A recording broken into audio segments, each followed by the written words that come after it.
नमस्कार डॉक्टर साहब, स्वागत है आपका आज से सोशल मीडिया प्लेटफॉर्म पर। डॉक्टर साहब, जैसा कि खरीफ का समय चल रहा है, इस समय हमारे किसान भाई धान की रुपाई कर रहे हैं, मक्का की भी बुआई कर रहे हैं और गन्ना भी की फसल भी हमारे किसान भाई ले रहे हैं। ऐसे में हमारे किसान भाई जो बाज़ार से रासायनिक दवाइयाँ खरीदते हैं और अपनी फसलों में प्रयोग करते हैं, तो डॉक्टर साहब हम जानना चाहते हैं कि हमारे किसान भाइयों को इसमें किस तरह से सावधानी रखनी चाहिए कि वो स्वयं को भी सुरक्षित रख सकें और जो हमारा वातावरण है इसको भी सुरक्षित रख सकें। तो जानकारी देने का कष्ट करें।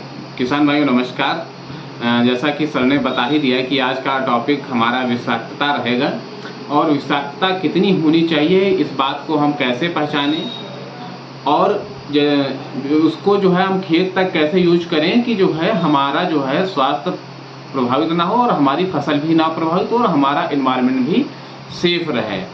तो जैसा कि सर ने बता ही दिया है कि तमाम प्रकार की जो हमारी फसलें रहती हैं उनसे उत्पादन लेने के लिए, अच्छा उत्पादन लेने के लिए तमाम प्रकार के हमारे खेत और फसल में कीट और रोग लगते हैं, जिसके निदान के लिए, जिसके उपचार के लिए हम तमाम प्रकार के नाना प्रकार के मार्केट से ला करके रसायन डालते हैं और जिसमें कभी कभी हम लोग सावधानी नहीं बरतते हैं, जो सावधानी ना बरतने के कारण कभी कभी घातक हमारे लिए सिद्ध होती है, कभी कभी और घातक से भी अधिक भयानक हो जाती है, जिसको हम आज हम लोग जानेंगे।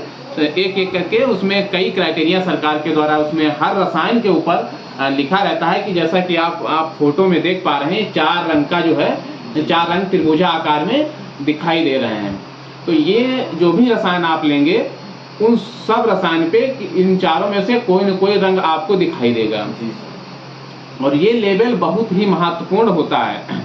अगर आप एक बार रसायन का मूल्य भले ही ना देखें, लेकिन इन लेबलों को जरूर देख लेना चाहिए। इन लेबलों के द्वारा ही आपकी फसल और आपकी फसल की गुणवत्ता और आपकी स्वास्थ्य की गुणवत्ता और एनवायरनमेंट, हमारा वातावरण कितना सेफ रहेगा, यही मानक तय करते हैं।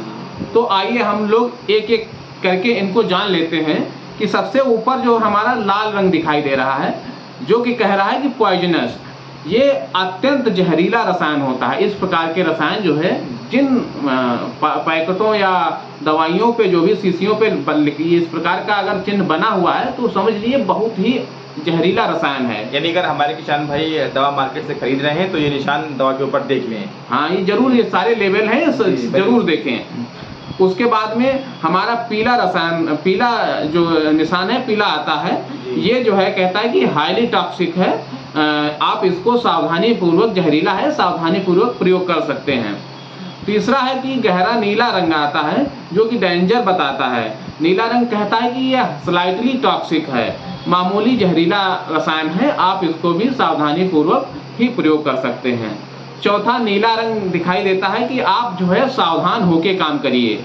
ये जो है अनलाइकली हार्मफुल होता है, बहुत कम जहरीला रसायन होता है, तो इसमें ये सावधानी रहती है कि आप जो है सेफ होके, सुरक्षित होके आप इस्तेमाल कर सकते हैं।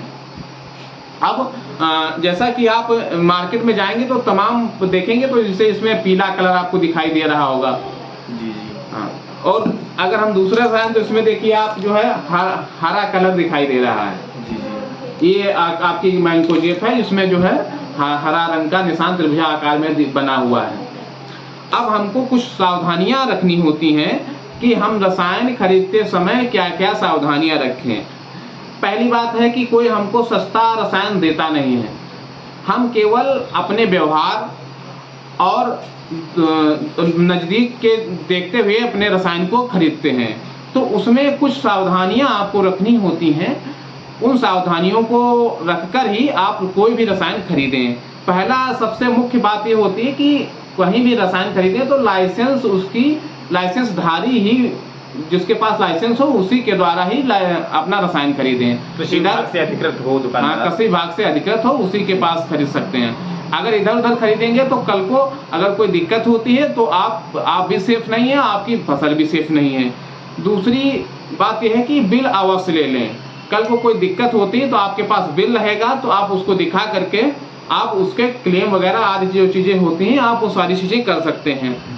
तीसरी बात है कि वो प्रपत्र जरूर ले लें। एक पर्चा मिलता है तो वो जरूर ले लें, उसको पढ़कर ही आप रसायन का छिड़काव करना चाहिए।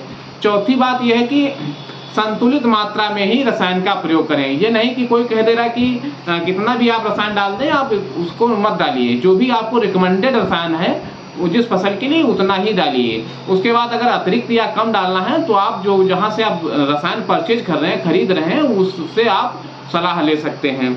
चौथी बात है कि उसके अंदर जो एक कागज का टुकड़ा पड़ा रहता है, पर्चा पड़ा रहता है, उसको जिस पे निर्देश लिखे रहते हैं, आप उसको जरूर पढ़िए। उसको पढ़ने के बाद ही आप रसायन का छिड़काव या पैकेट को खोलना चाहिए। और अगली बात यह है कि जो भी आप रसायन मार्केट से खरीद के लाएं, उनको भोजन, बच्चे और जानवरों आदि से दूर रखना चाहिए। क्योंकि होता क्या है कि कभी कभी संपर्क में आ जाता है तो जो उन पे जो है स्वास्थ्य पर प्रतिकूल प्रभाव डालता है।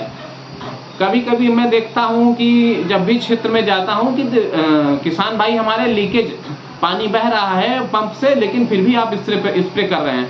तो इस प्रकार के पंप से कभी भी आप जो है छिड़काव मत करिए, आप उसको तुरंत एक्सचेंज कर लीजिए। और एक महत्वपूर्ण बात ये होती है कि रसायन को कभी भी हाथ से नहीं मिलाना चाहिए।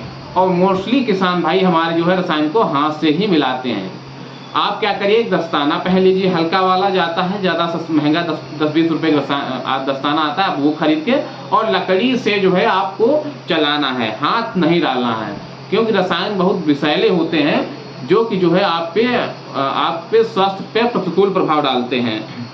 और जब भी रसायन का आप छिड़काव करें तब दस्ताने हैं और जो सुरक्षा के लिए सेफ्टी किट आती है, हाँ सेफ्टी किट आती है, आप भाई उसका प्रयोग कर सकते हैं। वो आप नहीं खरीद सकते हैं तो आप घर पे ही दस्ताने हैं, जूता है, और उसके बाद जो मुंह बांध सकते हैं, चश्मा है, चश्मा नहीं तो अंगोछा से मुंह बांध सकते हैं। और लंबा शर्ट पहन लें।